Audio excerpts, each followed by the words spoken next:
Ahora cantaré por mi amado el cantar de mi amado a su viña. Tenía mi amado una viña en una ladera fértil. La había cercado y despedregado y plantado de vides escogidas. Había edificado en medio de ella una torre y hecho también en ella un lagar, y esperaba que diese uvas, y dio uvas silvestres. Ahora, pues, vecinos de Jerusalén y varones de Judea, juzgad ahora entre mí y mi viña.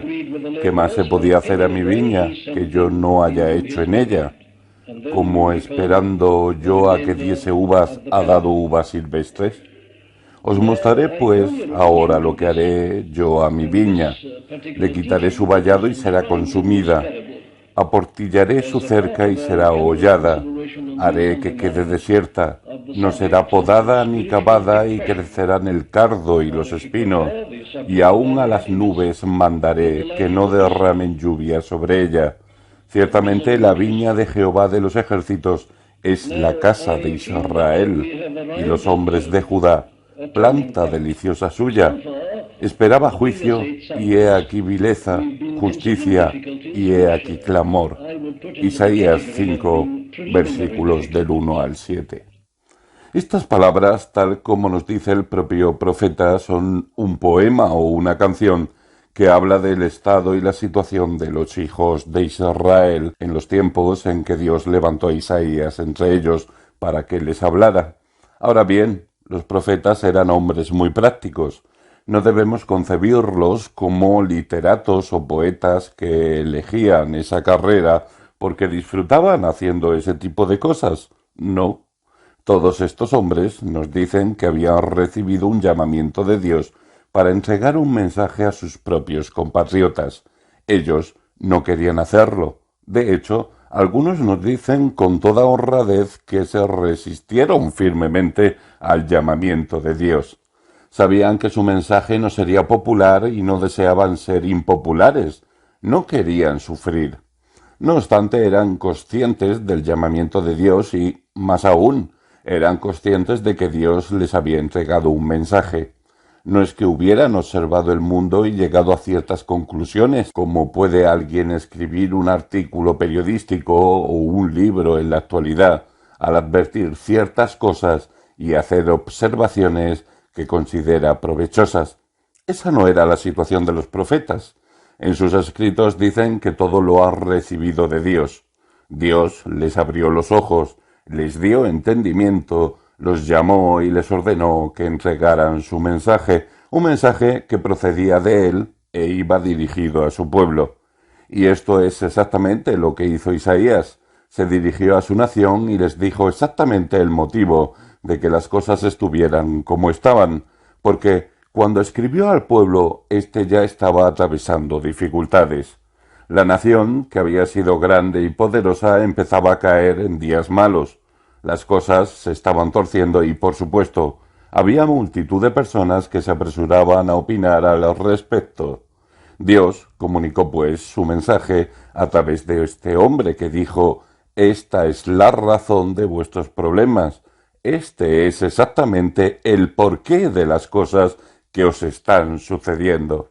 Más aún, profetizó lo que habría de ocurrirles si proseguían así y se negaban a arrepentirse y volver a Dios. Ese es, en resumen, el mensaje del gran profeta Isaías, pero, por supuesto, también se puede decir lo mismo de todos los demás profetas. Todos tenían un mensaje idéntico, todos lo habían recibido de Dios, lo transmitían de diversas maneras, dado que Dios no los utilizaba como si fueran máquinas. Entraba en juego la personalidad de cada uno, pero el mensaje provenía de Dios, no del hombre. Sin embargo, y esta es la cuestión que deseo exponer ahora, en todos estos grandes mensajes proféticos encontramos a la vez un resumen de lo que Dios dice a todos los hombres y a las mujeres. La nación de Israel no es más que un ejemplo, un tipo que Dios utilizó para hablar a todo el género humano. Ahora bien, en los tiempos del Antiguo Testamento parecía que solamente los hijos de Israel eran el pueblo de Dios, pero, por supuesto, por aquel entonces el mundo entero era posesión de Dios, como lo es ahora. Solo eran su pueblo en un sentido muy especial, como hoy día, el pueblo cristiano o la Iglesia son el pueblo de Dios en un sentido especial. No obstante, el mundo entero le pertenece. Cuando estudiamos, pues, lo que Dios dijo al profeta de esta nación en particular, vemos al mismo tiempo lo que Dios quiere decir a todo el mundo. Una de las cosas maravillosas que quedan de manifiesto cuando leemos la Biblia y llegamos a conocerla en profundidad es que se trata de un libro muy contemporáneo y actual. Es un libro que habla a todas las épocas y generaciones, porque el género humano sigue siendo esencialmente igual y Dios tampoco ha cambiado. El mensaje de Dios al mundo sigue siendo, pues, este antiquísimo mensaje y deseo mostrar su gran pertinencia para el mundo actual. Consideremos a estos hijos de Israel. Estaban atravesando dificultades, las cosas iban mal y ahora por fin, después de mucho tiempo, empezaban a ser conscientes de ello. ¿Cuál era, pues, el problema? ¿Cómo habían llegado a esa situación? ¿Qué se podía hacer al respecto? Esas eran las preguntas, y hoy día sucede exactamente lo mismo. El mundo entero tiene problemas, tiene que ser evidente para todos. Es un mundo trastornado e infeliz. Hay problemas generales y hay problemas individuales y particulares. Nadie pasa por este mundo sin percibir sus dificultades y conflictos. Los periódicos nos lo recuerdan a diario: tragedias, infelicidad, decepciones. Ahora bien, los hombres y las mujeres alcanzan a comprender esto, pero el problema es la confusión y la perplejidad en que se encuentran con respecto a la causa. Y no hay libro más práctico que la Biblia. Es el libro que habla al mundo tal como está en estos mismos momentos. ¿Por qué no somos todos completamente felices? ¿Por qué las naciones no viven en armonía y colaboran decididamente en la búsqueda del bien? ¿A qué se deben los problemas, las discordias, la infelicidad y el consiguiente dolor tan manifiesto en todas partes? Esto sigue produciendo gran perplejidad al mundo y hay todo tipo de opiniones al respecto, pero mi tarea y mi labor es presentarte la palabra de Dios, mostrarte lo que Dios dice al mundo hoy, exactamente como lo dijo por medio de su siervo, el profeta Isaías, unos 8 siglos antes del nacimiento de Cristo. Hoy día el mundo no cree en Dios en absoluto, o bien, cuando cree, se enfrenta a Él y le culpa de todo, preguntando por qué permite Dios las cosas, entre otras cosas quejándose y protestando constantemente. Esa es la actitud de las mujeres y los hombres modernos, exactamente como la de los hijos de Israel en tiempos del profeta Isaías. Ahora bien, ese es el gran mensaje de la Biblia de principio a fin. Ofrece las respuestas de Dios a preguntas como ¿cuál es el problema de los hombres y las mujeres? ¿Cómo han llegado a ser así? ¿Cómo se pueden arreglar las cosas? Y la Biblia tiene infinidad de maneras de presentarnos este mensaje, por medio de enseñanza clara y abierta, por medio de la historia y en ocasiones, como sucede aquí en Isaías 5, en forma de un cuadro o poema. Aquí volvemos a ver la gran bondad, misericordia y compasión de Dios.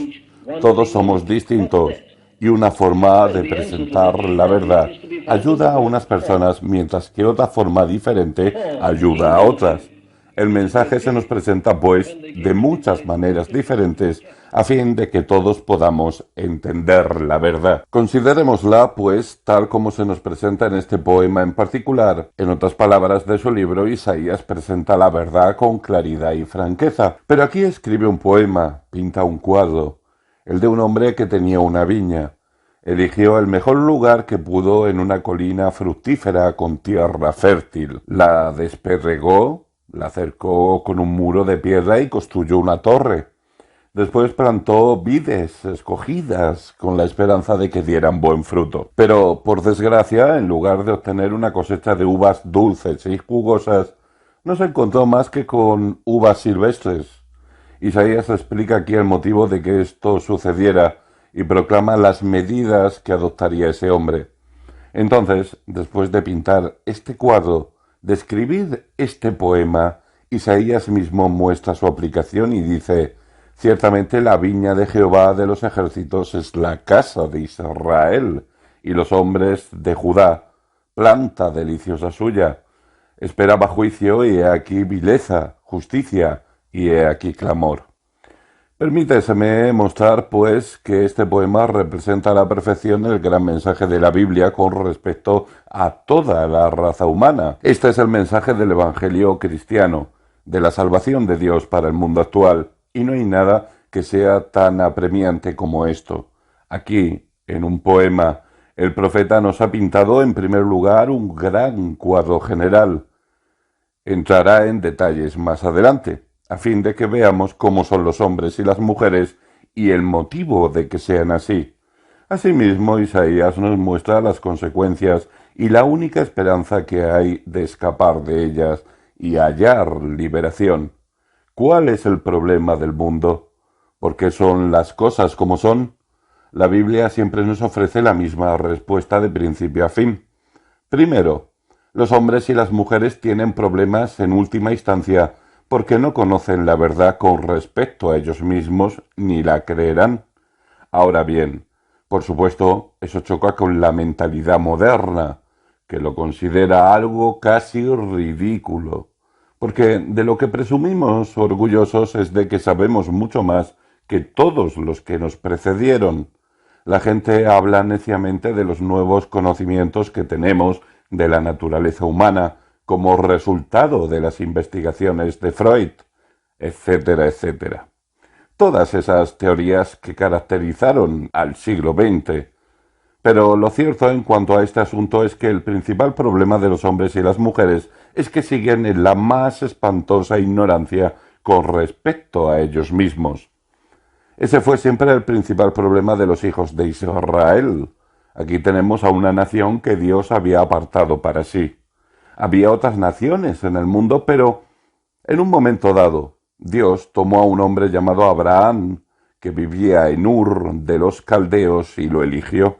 Dios le dijo: quiero hablarte, quiero darte un mensaje, quiero hacer de ti una nación, un pueblo para mí. Y lo hizo.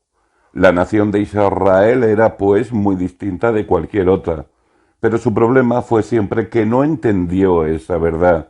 Siempre quiso pensar en sí misma en términos de otras naciones. No le gustaba esa singularidad, no le gustaba la responsabilidad, no le gustaba tener los 10 mandamientos y una ley moral. Decía: ¿por qué no podemos hacer lo que hace todo el mundo? Esos otros pueblos no tienen que respetar el día de reposo, pueden comer lo que desean, pueden casarse con quien quieran. ¿Por qué tenemos que ser siempre distintos? Ese era su perenne problema. Jamás comprendieron quiénes eran y su singularidad como pueblo y nación, y ese sigue siendo el principal problema del género humano. Desconoce la verdad con respecto a sí mismo. ¿Cuál es esa verdad? La respuesta se ofrece en este poema. Dios ha creado a los hombres y a las mujeres, igual que este hombre creó su propia viña para sí. Igualmente Dios ha creado a los hombres y a las mujeres para sí. Ahora bien, podemos advertir de inmediato que esta es una cuestión esencial. ¿Son los hombres y las mujeres tan solo animales? ¿Son realmente el resultado de la actuación de alguna fuerza ciega sobre una sopa primigenia hasta llegar a producir seres humanos? ¿No hay nada fuera de ellos o aparte de ellos? ¿O son únicos y absolutamente especiales, creados por un Dios todopoderoso para su propio deleite? ¿Son los hombres y las mujeres alguna clase de accidente biológico o son la corona de la creación de Dios? Y claro está, la postura de la Biblia es que lo cierto es lo segundo. Pero analicemos los detalles tan perfectamente representados en este cuadro. Advertimos que se nos dice lo siguiente acerca de la viña: la había cercado y desperregado y plantado de vides escogidas. ¡Qué maravilloso cuadro de la creación! De Dios, por así decirlo, creando el mundo para el género humano. El hombre del cuadro tomó esa fértil colina y, tras haberla preparado cuidadosamente, plantó en ella vides escogidas. Esto no es más que una imagen y una parábola de lo que se nos dice al comienzo de Génesis acerca de la creación del hombre. Entonces dijo Dios, hagamos al hombre a nuestra imagen, conforme a nuestra semejanza. Vides escogidas. El hombre no es un mero animal, independientemente de lo que se diga del desarrollo de ese animal. Es cierto que el hombre tiene un cuerpo y guarda cierta relación con el animal, pero lo que caracteriza al hombre es esa dimensión escogida que hay en él. Dios sopló en su nariz aliento de vida y fue el hombre un ser viviente. Génesis 2:7. Dios puso su propia naturaleza, la vid escogida, algo de sí mismo en el hombre. Los hombres y las mujeres están hechos a imagen y semejanza de Dios. Muchas veces he dicho que aunque no tuviera otra razón para ser cristiano y rechazar todas las teorías en boga con respecto al ser humano, me bastaría con esta. Todas las demás teorías son un insulto para hombres y mujeres. Los empequeñecen. Pero mirémoslos de esta forma. Consideremos su grandeza, su singularidad, que están hechos a imagen y semejanza de Dios, con un sello divino en ellos, con la imagen de Dios en sus almas. Y permítaseme hacer hincapié en esto también. Dios puso al hombre y a la mujer en lo que se denomina una ladera fértil en Isaías, y se nos dice que la había cercado y desperregado. Ahora bien, esto es un poema y la gente es amiga de las imágenes, ¿verdad? Se declaran incapaces de leer o escuchar sermones largos, pero las imágenes sí. Las imágenes les ayudan a captar las cosas. Te presento, pues, una imagen. Aquí tenemos al hombre. ¿Dónde? En el paraíso, en una ladera fértil, en un entorno perfecto. Ahora bien, la mismísima esencia de la postura bíblica es que al principio el mundo en el que nos encontramos no era como ahora. El nuestro es un mundo caído. Dios hizo al hombre y a la mujer a su imagen y semejanza y los puso en el paraíso. Esta vid escogida fue plantada en una ladera fértil, como la mejor tierra posible, orientada hacia el sur, con todo a su favor y concebida para estimular el crecimiento y la producción. De la misma forma, Dios creó al hombre y a la mujer y los emplazó en una situación perfecta en el paraíso. Ahora bien, siempre estamos intentando comprender por qué el mundo es como es, y la respuesta es que se transformó en eso, que no había sido creado así. No debía ser así. Se ha torcido. Es consecuencia de la caída, es consecuencia del mal. Y debemos advertir uno de los detalles que tenemos aquí. En la imagen se nos habla de que había edificado en medio de ella una torre. ¿Qué significa eso? Bien, el propósito de construir una torre en aquellas antiguas viñas era que su propietario estaba deseoso de ir allí, echar un vistazo y disfrutar del crecimiento del fruto, y si le apetecía hacer noche allí, tenía la torre y podía entrar en ella. Podía comer allí, podía dormir y hacer lo que quisiera en ese lugar. Construyó la torre en medio de la viña para su propia comodidad. La torre también tenía un aspecto defensivo, pero su principal finalidad era que pudiera pasar allí parte de su tiempo y disfrutar de todo. ¡Qué cuadro tan precioso de lo que se nos dice acerca del origen del hombre! Dios creó al hombre a su propia imagen y lo puso en el paraíso, y acudía a hablar con él y tener comunión con él allí. El hombre era compañero de Dios. Ese es el cuadro que se nos presenta. El gran Dios había creado al hombre y a la mujer para sí, no sólo a fin de que ellos pudieran disfrutar de su compañía, sino también para disfrutar él de la compañía de ellos. Los creó para su propio deleite y para su gloria, y los situó en medio del huerto, en el paraíso. ¿Y qué esperaba de ellos? Bien, aquí lo tenemos todo. Empleando la imagen de Isaías, esperaba que diese uvas, o, como dice al aplicarlo, esperaba juicio y justicia, es decir, rectitud y una vida santa y conforme a la verdad. Ahora bien, es obvio que esta es una cuestión de vital importancia en la actualidad. Es casi imposible hojear un periódico sin leer algo acerca del problema de la llamada nueva moralidad.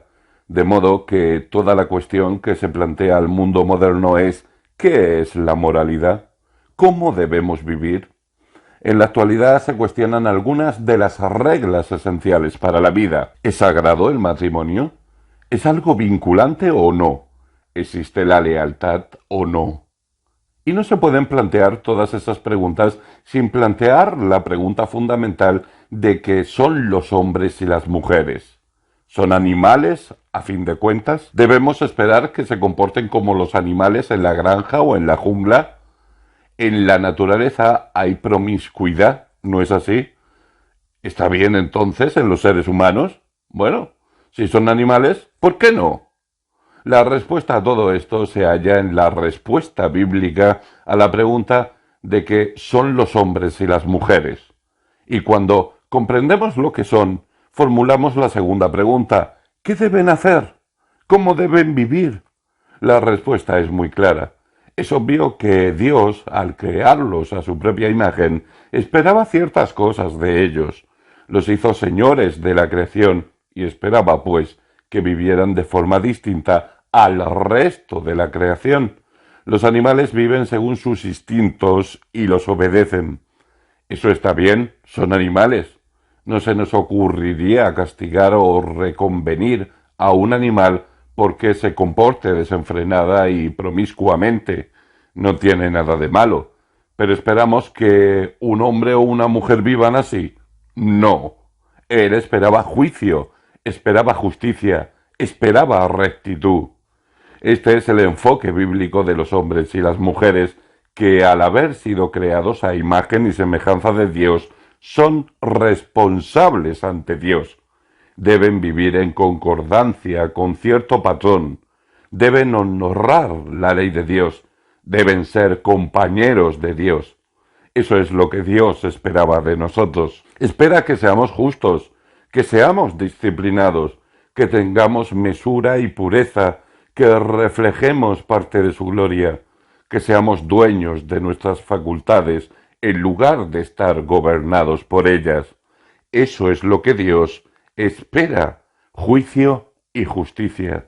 Esas son exactamente las formas en que Isaías nos recuerda en este cuadro la verdad esencial con respecto a los seres humanos, nuestro origen, nuestra naturaleza, lo que se supone que debemos ser y cómo debemos vivir. El segundo principio general que establece Isaías es el siguiente: lo absolutamente irrazonable de la conducta y el comportamiento humano. Lo vemos en esta pregunta: ahora pues, vecinos de Jerusalén y varones de Judá, juzgad ahora entre mí y mi viña. En otras palabras, está haciendo un llamamiento a la razón, a la racionalidad y al sentido común. Observad, dice el dueño de la viña: así es como planté mis vides escogidas en esa ladera fértil. Les proporcioné todas las facilidades posibles. Os pido que juzguéis con justicia entre mí y mi viña.